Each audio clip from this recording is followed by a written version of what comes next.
welcome back to Between the Sett. I'm your host, Coach Lakeisha, and I'll be honest, I'm recording this one with some urgency because tryout season is right here and right around the corner. Are you ready, girl? Have you signed up for tryouts? Next week, clubs all across the country are opening their gym doors and evaluating players. And whether you're a first timer who's never been through this before or a veteran who's been cut before and is coming back for another shot, I want to make sure you walk in that door and you're ready. So today is your tryout survival guide. No fluff, no filler, just what you actually need to know. How to prepare your body, your head, get out of your head the next few days, what coaches are really looking for when you walk in the gym, what to expect during the tryout itself, and how to give yourself the best possible shot at making the highest team. Parents, I see you too. Stay with me because there's something in here for you as well. Let's go. How to prepare over the next few days. Let's start with what you can actually control between now and tryout day because a lot of athletes waste these last few days doing the wrong things. First, do not try to peak your fitness this week. I know that sounds backwards, but if you go into a sprint training session 2 days before tryouts, trying to get faster, higher, all you're going to do is show up tired and sore. Your fitness base is already built. What you need right now is to be fresh, sharp, and healthy. And I'm sure a lot of you are coming off of AAUs and nationals. Light ball work is fine. Work on the skills you feel least confident about, not to fix them overnight because you can't, but to get comfortable with them. Serve, pass, run some footwork. Get your body warm and in volleyball mode. Lock in. Second, sleep. I cannot say this strongly enough. Sleep is when your body consolidates everything you've worked on. It is the most underrated performance tool you have.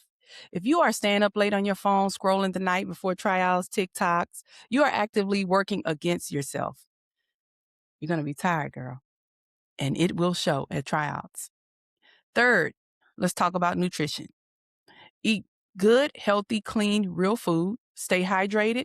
The day of tryouts, eat something substantial a couple of hours before. Not a snack, not nothing, not fast food. Give your body fuel and bring water and a light snack for breaks. Bring plenty of water. And fourth, mentally start preparing now. Visualization is real. Tonight, close your eyes and walk yourself through the tryout. See yourself walking in confident. See yourself passing a tough ball cleanly. See yourself landing that spike. See yourself serving and it landing in. Your brain does not fully distinguish between what you vividly imagine and what you actually do. Use that. The athlete who shows up rested, fueled, and mentally ready already has an edge over half the gym. Lock in. Now let's talk about what coaches are actually watching. Okay, here's where I'm going to give you an inside view because I'm a coach. And what I want you to know is what we're actually looking at when you walk and step foot in that gym. The first thing I clock before the first drill even starts is energy and body language. Yes, please come in trials with good body language, good energy.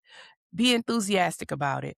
Be confident. I love confidence. How does this player carry herself? Is she engaged? Is she talking to teammates or standing apart with her arms crossed? Is she the first one to chase the ball that goes out of bounds or the last one to jog after it? You got to come in the gym. You have to bring that energy and that enthusiasm. We're always watching. I know that might sound unfair, but energy is information and energy is everything for me. It tells a coach how this player is going to act in a match when things get hard. It tells us about coachability. It tells us how competitive you are. And it tells us about team culture and how you would fit in that team culture. Second thing coaches are watching, how you respond to mistakes. Everyone makes errors at tryouts. Everyone. Nobody's perfect. We expect it. The question is, what do you do after? Do you drop your head and go quiet? Or do you reset, get your platform back, and compete on the next ball? That response tells us more than the error itself. Stay ready. Third, let's talk about coachability. If a coach gives you a correction in the middle of tryouts, do you apply it? Do you say yes, adjust it, try again? Or do you ignore it and keep doing the same thing over and over? Coaches are not trying to trick you with corrections. We're testing whether we can actually coach you because we can't play you if we can't coach you. Let me say that again. We're testing whether we can actually coach you because we can't play you if we can't coach you. And fourth, Yes, we're watching your skills, of course. Talent matters. Serve, receive. We're watching your footwork, decision making skills, hitting mechanics. But here's the truth: you do not need to be the most skilled player in the gym to make a team. You need to be the most coachable, the most competitive, the most consistent version of yourself. Character is what you show us on day one. Coaches are not just building a roster, they're building a locker room. Show us you belong in both. This is a great segment where I can share a story with you guys. So, there was a young lady who came in to tryouts, had the talent, played well, could hit the ball, serve receive was great, passing was great, but her attitude was terrible. Nobody wanted to coach her. Nobody wanted them on her team. And she had the talent to be on a ones team.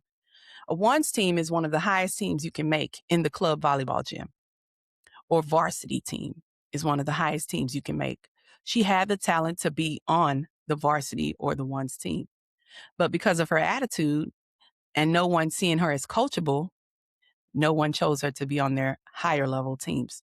So she was placed on a lower level team. So always keep that in mind. You can have the talent.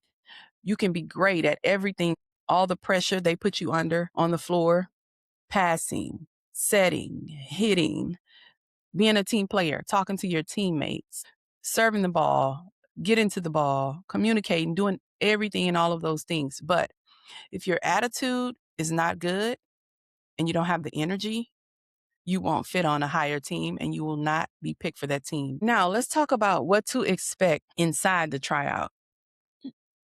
Let me walk you through what most volleyball club tryouts actually look like so there are no surprises when you get in there. First, on the day of tryouts, you come in the gym, you sign in. There'll be a sign up table for you to go and sign in. You get your t-shirt.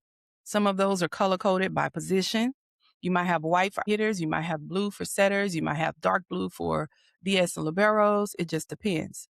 Once you get your shirt and you're signed in, you go into the gym. Once you go into the gym, they start with a little bit of dynamic stretching, some light movement, light ball work, some passing, things like that. Use this time. Use it wisely.